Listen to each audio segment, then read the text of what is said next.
Hi everyone. So, a lot of landlords go months or even years without really checking in on the health of their rentals. I know I've been guilty of this. The rent shows up and the bills get paid, so it feels like everything's fine. But that's kind of like assuming you're healthy just because you don't feel sick. Every now and then you need a checkup, and your rentals need the same kind of TLC. Even the best properties can quietly start showing signs of trouble, like cash flow getting tighter and the equity getting lazy. The sooner you catch those signs, the sooner you can fix them. So think of this video as your annual physical for your rentals. I'm going to walk you through 3 vital signs you should check every year to help make sure your properties are healthy and pulling their weight. We're going over cash on cash returns, return on equity, and the debt service coverage ratio.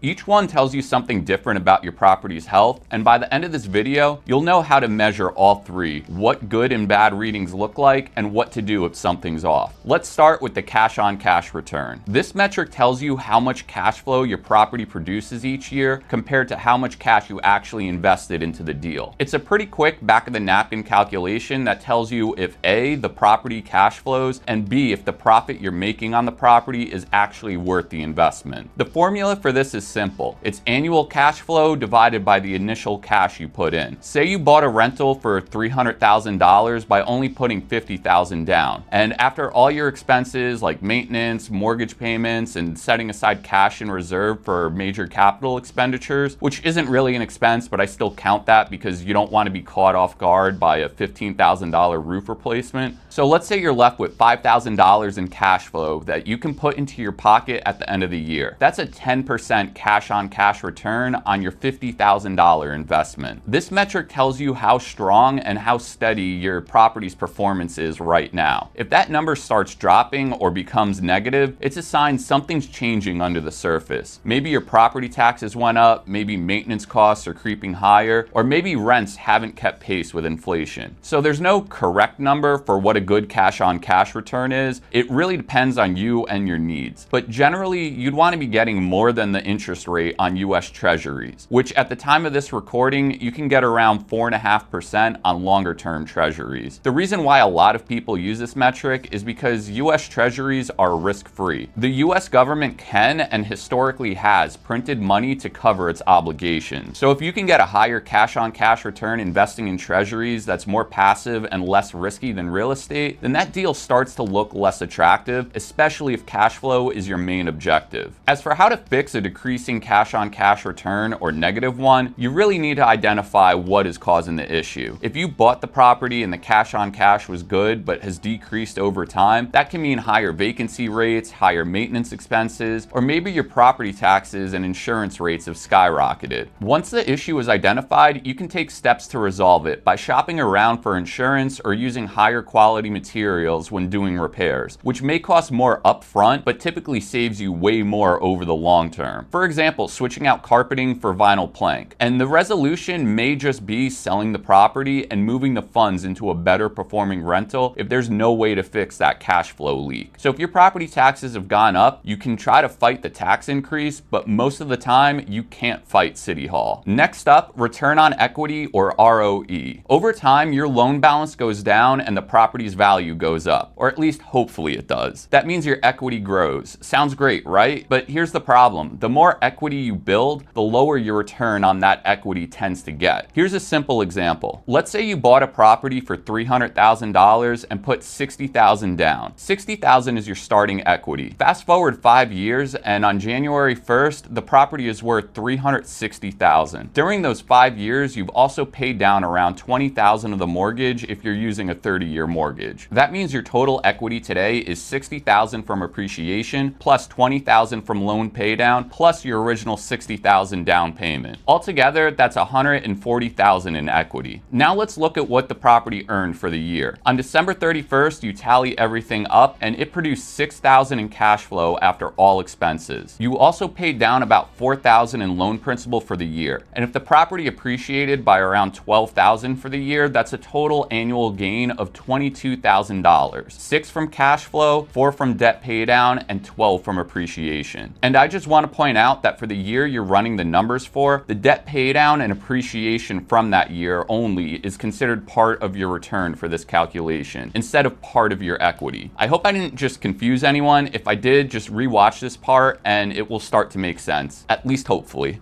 To find your return on equity, divide that $22,000 of total return for the year by your $140,000 of equity you had at the start of the year. That gives you about a 15% return on equity. The point of tracking ROE isn't to chase the highest number. It's to spot when your equity starts getting lazy. If your property is sitting on hundreds of thousands in equity but only earning a few thousand a year in total return, that's your signal to consider refinancing money out of the property or potentially doing a 1031 into a bigger property.